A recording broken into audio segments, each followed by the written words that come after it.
बिस्मिल्लाहिर्रहमानिर्रहीम। उर्दू न्यूज़ के नाजरीन को मेरी तरफ से अस्सलाम वालेकुम। आज मैं दो तीन इश्यूज़ पे बात करूँगा। आप देख रहे हैं कि कुछ दिनों से पाकिस्तान के जो हालात हैं उसमें सियासी अफरा तफरी और बेयकीनी बहुत बढ़ती जा रही है। इसकी दो तीन बड़ी वजूहात हैं। सबसे बड़ी वजह तो ये है कि आप जानते हैं कि ये जो हाल ही में इमरान खान साहब की हुकूमत ने बजट पेश किया है, इसकी वजह से जो आम आदमी है वो उसमें बेचैनी बहुत बढ़ गई है। और हाल ही में जो गैलप पाकिस्तान का एक पोल सामने आया वो भी ये बता रहा है कि इमरान खान साहब की मकबूलियत का ग्राफ इस बजट के बाद बहुत नीचे चला गया है। उसमें 13% कमी आई है, वो 58% से 45% पे आ गया है। तो इसकी वजह जो है वो इमरान खान साहब की न सिर्फ जो इकनॉमिक पॉलिसीज़ हैं बल्कि मुल्क में एक सियासी अफरा तफरी भी है। अब वो सियासी अफरा तफरी क्यों है? आप देखें कि उन्होंने पार्लियामेंट से अपना बजट तो मंजूर करवा लिया, लेकिन उसके बाद क्या हुआ है कि जो बहुत से अहम अपोजिशन के रहनुमा हैं वो गिरफ़्तार हैं।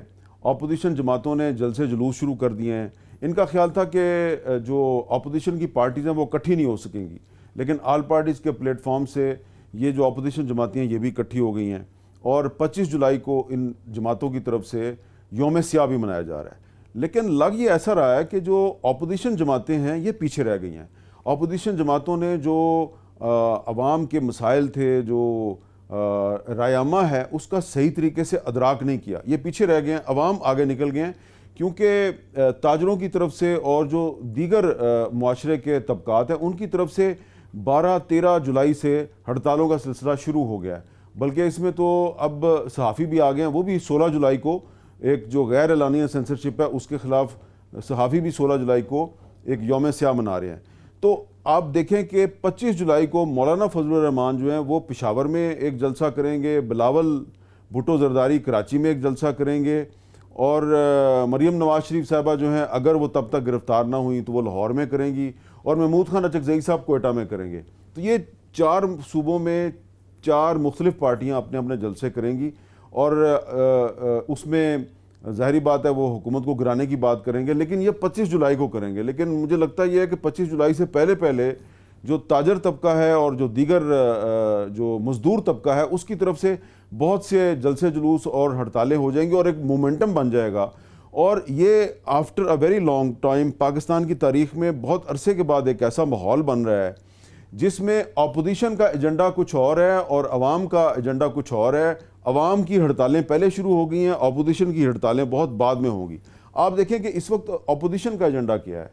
मरीम नवाज शरीफ साहबा जो हैं वो थोड़े दिन पहले एक जज साहब जो हैं अरशद मलिक, उनके बारे में कुछ वो वीडियोस जो हैं और ऑडियो टेप्स जो हैं वो सामने लेके आई हैं, और उन्होंने कहा है कि इन जज साहब ने मेरे वालिद नवाज शरीफ साहब को नाइंसाफ़ी पर मबनी फ़ैसले के ज़रिए ज़िंदा में पहुंचा दिया है। अब इस पर खलबली तो काफ़ी मची है, लेकिन ये एक अवामी इशू नहीं है।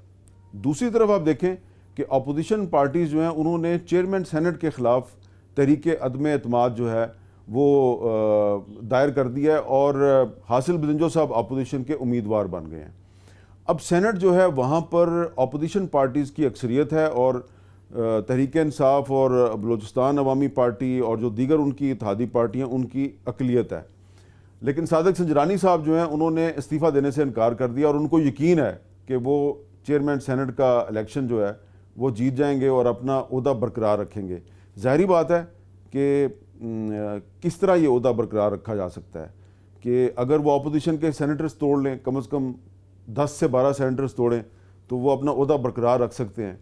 तो बज़ाहिर जो चेयरमैन सेनेट को हटाने का मामला है ये कोई अवामी इशू नहीं है, लेकिन अगर सादिक संजरानी साहब को जितवाने की कोशिश की जाती है और इसके लिए कुछ अपोजिशन के सेनेटर्स पर दबाव डाल के उनके वोट हासिल करने की कोशिश की जाती है तो इससे एक नया एक तनाज़ा जन्म लेगा और उसका भी फ़ायदा जो है वो अपोजिशन उठा सकती है।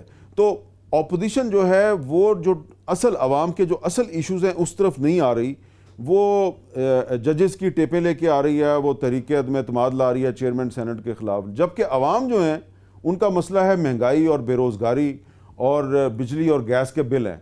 तो लगता ये है कि ये पाकिस्तान के जो सियासी हालात हैं इसमें पहली दफ़ा अल्टीमेटली अपोजिशन पार्टीज़ जो हैं वो अपना एजेंडा जो है उसको पीछे रखने पे मजबूर हो जाएंगी और अवाम का जो एजेंडा है उसको आगे रखने पे मजबूर होंगी, और after a very long time Pakistan के अवाम अपोजिशन को डिक्टेट करेंगे। इस मरतबा अपोजिशन अवाम को डिक्टेट नहीं करेगी।